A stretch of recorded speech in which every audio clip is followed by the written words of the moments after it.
My name is Ethan. I'm 23, standing on the edge of finishing my degree in economics, yet feeling like life hasn't quite begun.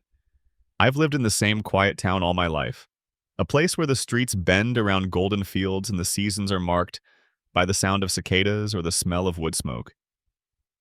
Familiar, yes, but also stifling at times, as though the boundaries of this town were the edges of my world. People often describe me as dependable, the type who shows up when someone's in need, though I've always wrestled with impatience, like I'm waiting for something unnamed to finally arrive. That afternoon, the sun was dropping low, painting the sky in shades of brass and amber.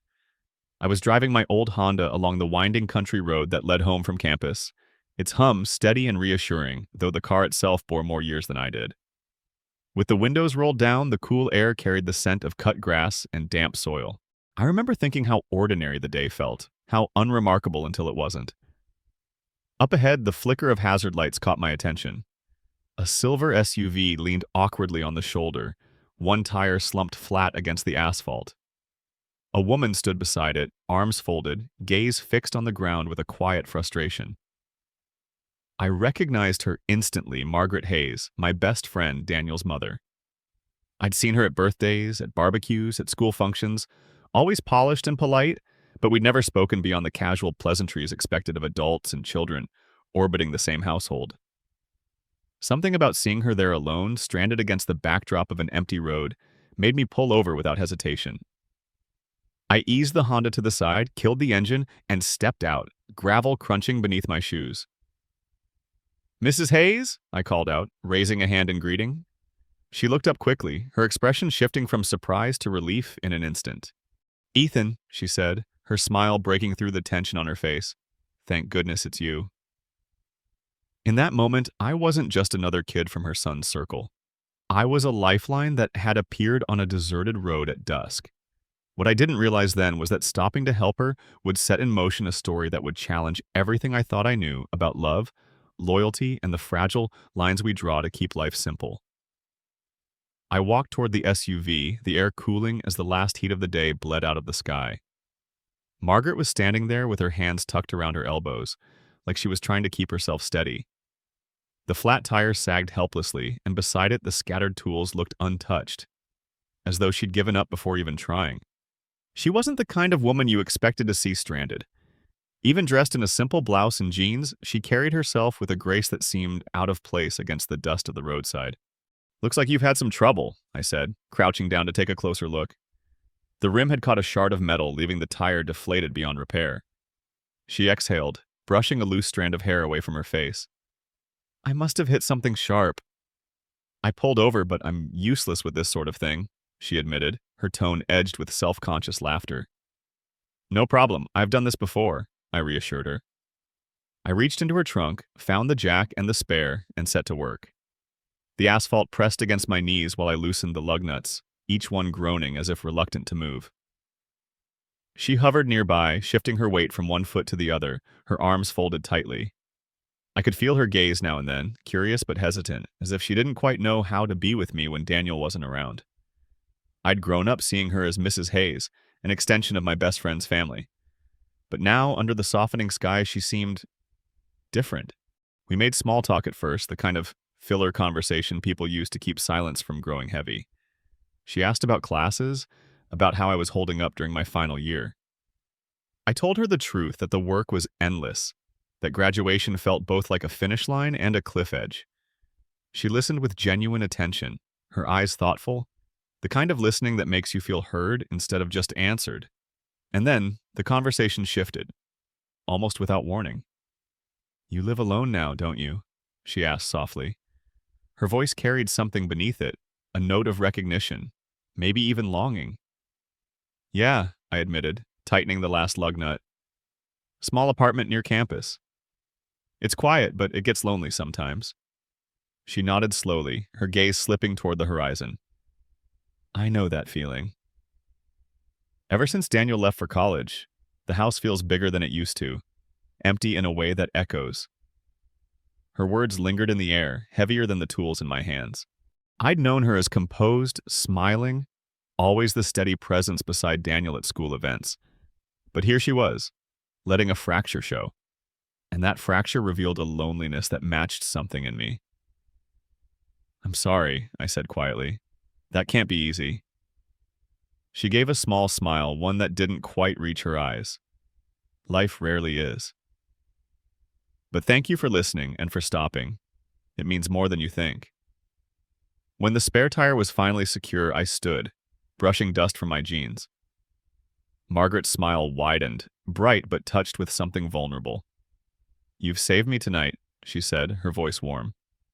"It's nothing," I replied, suddenly aware of how her gratitude unsettled me. Nothing, and yet everything. She hesitated then, her eyes searching mine before she spoke again. "Ethan, why don't you come by for dinner this weekend?" "I'd like to thank you properly." I froze for just a moment, my heart stumbling. It was just dinner. Yet her tone, the openness in her eyes, made it feel like the invitation carried more weight than that. "I'd like that," I found myself saying, almost before I'd thought it through. Her relief was subtle but unmistakable. "Good," she said with a gentle smile. "I'll make something nice." As she climbed back into her SUV and pulled away, I stood there in the cooling evening, unsettled in a way I couldn't name. A flat tire had become something else entirely. A doorway, perhaps, one I wasn't sure I should walk through, but already knew I would. Saturday evening arrived sooner than I was ready for. By the time I parked outside Margaret's house, the nervous energy in my chest felt like static, humming beneath my skin. I'd been here countless times with Daniel birthday parties, study sessions, casual hangouts, but stepping onto that porch alone was something entirely different. For the first time, I wasn't Daniel's friend knocking at the Hayes' front door. I was Margaret's guest. The porch light glowed softly, casting golden shadows against the white siding. I took a deep breath before knocking. Almost immediately, the door opened, and there she was. Margaret stood framed by the warm light of the hallway, wearing a simple navy dress that carried an understated elegance. Her hair, normally pulled back, now fell in loose waves around her shoulders. For a moment, I forgot how to speak. "Ethan," she said with a smile that felt both nervous and welcoming. "I'm glad you came." "Thank you for inviting me," I managed, stepping inside. The house smelled of roasted chicken, garlic, and rosemary. A homely scent, though beneath it lingered something harder to define, an emptiness that had settled into the walls. The dining table was set for two, candles flickering gently. Margaret must have noticed my hesitation because she quickly added, "It's just us tonight." Daniel won't be back for a few more weeks, and I thought, it would be nice to have some company. Her honesty was disarming. "I don't mind," I said truthfully. "It's good to get out of my apartment." She laughed softly, then disappeared into the kitchen to retrieve the food. When she returned, she carried a steaming dish of roasted chicken and potatoes, accompanied by a fresh salad. She placed it on the table with the ease of someone who'd done it 1,000 times, yet there was something almost ceremonial in the way she moved, as if this dinner mattered more than she was willing to admit. Conversation came easily.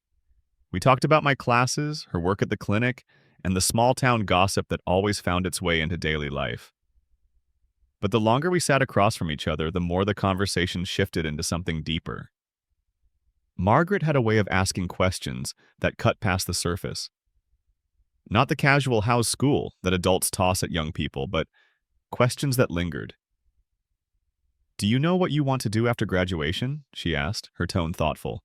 I hesitated, pushing a potato across my plate with my fork. "Honestly, I don't. Everyone else seems to have a plan grad school, careers lined up, but I feel like I'm drifting, waiting for something to anchor me." Her eyes softened. "That's not unusual. Daniel feels the same way. You don't have to have it all figured out yet. Life unfolds in its own rhythm." The reassurance settled into me like a balm. Few people had said it so plainly. "And you?" I asked, curious. "Do you have any plans?" She hesitated, her lips curving into a faint, wistful smile. "I think I'm past the age of big plans. These days, it's more about keeping busy work at the clinic, tending the garden.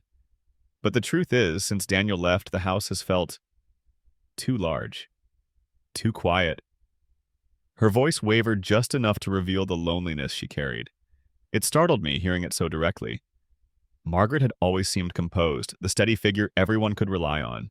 But in that moment, she let a crack show, and the vulnerability in it struck something deep within me. I wanted to tell her she wasn't alone, that strength didn't mean she had to carry silence like a shield. Instead, I said, Daniel talks about you all the time. He admires you more than he probably admits. Her eyes brightened, shimmering with something between gratitude and sadness. That's kind of you to say. Even strong people have their moments, Ethan.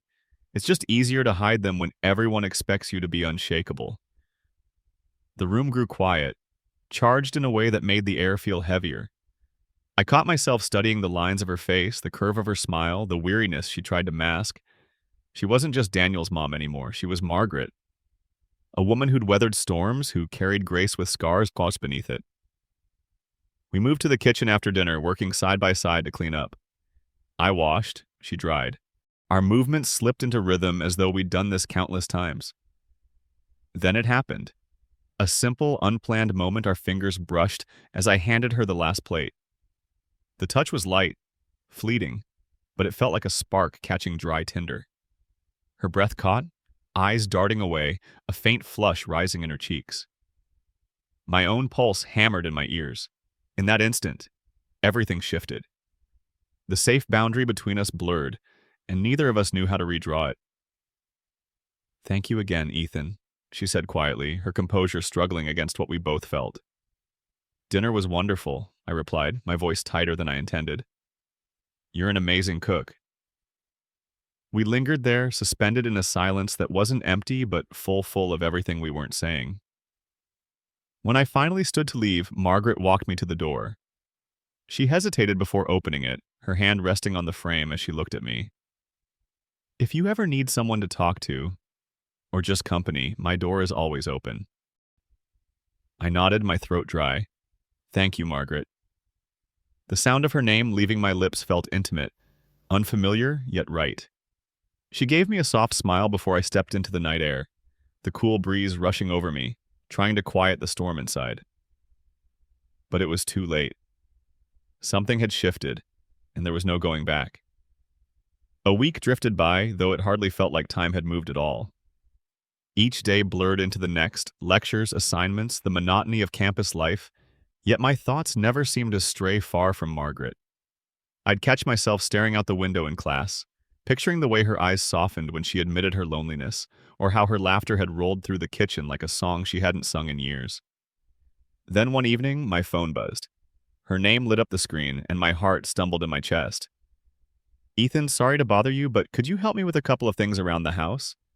A door that won't close properly, and a few lights I can't reach. If you're busy, no worries. I didn't even hesitate. Be there in 10. When she opened the door, she wasn't dressed for company. Just faded jeans and a loose white sweater, her hair tied up without care. Yet somehow she looked more beautiful like that, unguarded, comfortable. Thank you for coming so quickly, she said, stepping aside. It's no trouble, I replied, trying to sound casual, though my pulse betrayed me. Glad to help. The house was quiet, almost too quiet, the kind of silence that made you notice every creak of the floorboards. I fixed the swollen hinge on the stubborn door first, then replaced the burned-out bulbs in the kitchen. All the while, I could feel her eyes lingering, watching, weighing, searching. How was your week? She asked softly as I tightened the last screw. Distracted, I admitted, risking a glance at her. Couldn't get my mind to settle. She gave a small, knowing laugh. I understand that feeling. Her gaze lingered on mine for a moment too long before she turned away, her voice quieter now. I've been thinking a lot about last weekend. I set the screwdriver down, heart picking up pace. So have I. Her hands tightened on the counter. I wasn't expecting to feel so at ease with you, Ethan. Not with someone your age, it's unsettling. The honesty in her voice cracked something open in me. Carefully, I stepped down from the stool and faced her. You're not alone in that. I felt it too, that ease, that connection. It's not something I've known before. She looked at me, eyes wide, her lips parted like she wanted to speak but couldn't find the words. Really? She whispered, almost afraid of the answer. Really. The silence that followed was heavy, charged with everything we hadn't said before. Finally, she broke it, her voice trembling. You must know how complicated this is. You're Daniel's best friend. I'm his mother. People wouldn't understand. I know, I said quietly, every word pulled from somewhere deep. Believe me, I've thought about it all week. But it doesn't change what's true. I can't pretend I don't feel this way. Her eyes shimmered, torn between resistance and surrender. Neither can I, she admitted at last. I tried to tell myself I was just lonely and you were just kind, but it's more than that. I reached out, almost without thinking, my hand brushing her arm. The contact was simple, but it carried the weight of everything unsaid. Her breath caught, yet she didn't pull away. I don't know what happens next, I confessed, my voice low. But I do know ignoring this won't make it disappear. She nodded slowly, her shoulders trembling with the effort of holding herself together. You're right. Pretending doesn't make it go away. The moment stretched between us, fragile as glass. She stepped back first, breaking the contact but not the intimacy. Her smile was small, wavering.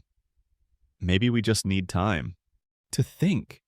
To understand what we really want. Maybe, I echoed, though my heart ached at the distance she put between us. She walked me to the door, her movements careful, almost cautious. Thank you for today, she said softly. For everything. Always, I replied, the single word carrying far more weight than it should. As I stepped into the cool night, I turned once more. She stood in the window, framed by lamplight, her expression a tangle of longing and conflict. It mirrored my own. Driving home, the question pulsed relentlessly in my mind. How could something that felt so right be so impossible? That night, lying in bed, I knew one thing for certain. Whatever this was between us, it was no longer a passing thought. It was alive, undeniable, and it wasn't going away. Days blurred together after that night, yet the weight of what had passed between Margaret and me only grew heavier. I tried to bury myself in assignments, to distract myself with lectures and late nights at the library, but her presence lingered in every quiet moment. I'd catch myself glancing toward her street whenever I drove past, wondering if she was standing by the window again, if she was thinking about me the way I thought of her. It was in the fluorescent-lit aisles of the grocery store that fate pushed us back together.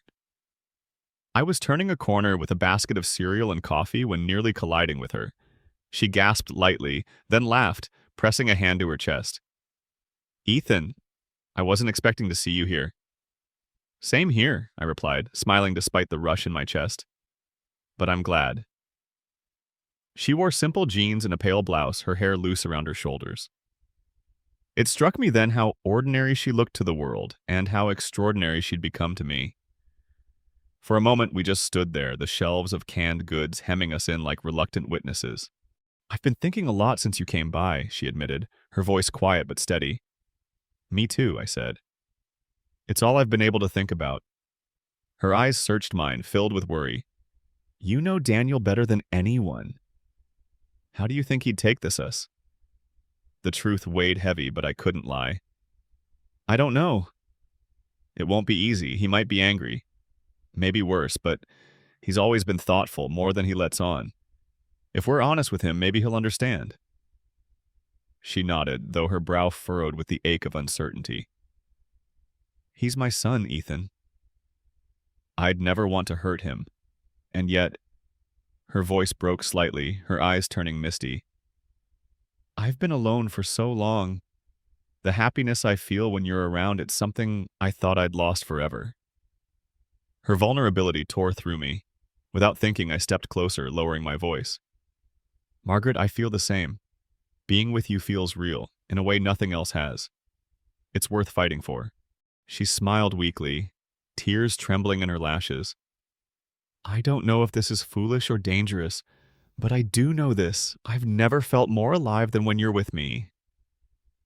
For a heartbeat, the world hushed around us, as though the store itself bowed to the weight of her words. I reached for her hand, tentative at first, then firmer when she didn't pull away. Our fingers laced naturally, as if they had always belonged there. I've thought about this every night, I whispered. I don't want to hide anymore. I want to tell Daniel. He deserves to hear it from me first. Margaret squeezed my hand, her resolve mirroring mine. Honesty is the only way forward, no more pretending. The decision hung between us, both terrifying and liberating. I knew the path ahead could shatter friendships, change lives, but the alternative, silence, felt like a slow kind of death. As we let go of each other's hands and parted ways in the aisle, I realized something important. We weren't running anymore. We were walking toward the storm, willingly, together. That evening, after pacing my apartment until the floorboards seemed worn thin, I knew I couldn't delay any longer. Hiding was its own kind of betrayal, both to Margaret and to Daniel. Whatever came of it, the truth had to be spoken.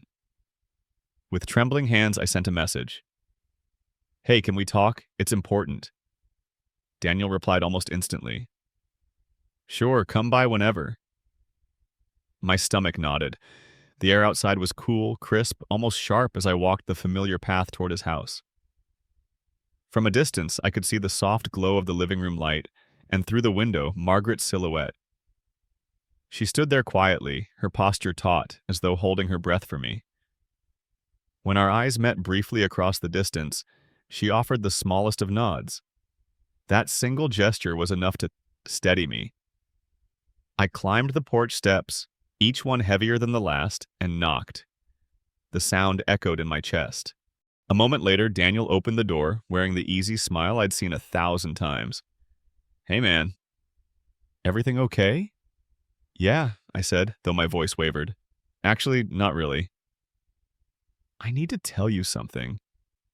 He frowned slightly, sensing the weight in my tone. We moved inside, the air thick with memories, sleepovers, late-night video games, secrets whispered in the dark. This house had always been our safe place, and now I was about to redraw its walls. "It's about your mom," I began carefully, watching his eyes narrow in confusion. "Something's happened that I never expected. We've started to feel something for each other." The words landed like a stone in water, sending ripples across his expression. Shock first, then disbelief, then a swirl of emotions I couldn't name. He didn't speak at once. I rushed to fill the silence, my words tumbling out. "Nothing's gone too far. We wanted you to know before it did. My feelings for her are real, Daniel. Serious. I would never risk our friendship on something shallow." For a long moment, he stared at me, jaw tight, breathing heavy. Then he ran a hand through his hair, exhaling hard. "This is a lot, Ethan. I don't even know what to say. I get it," I said quickly. "Take all the time you need. Just know I'd never want to hurt you. You're like a brother to me." "That won't change." His eyes searched mine, torn between anger, confusion, and the loyalty we'd built over years. Finally, he gave a slow nod. "I appreciate that you told me. I just need space to process this." Relief and dread washed over me in equal measure.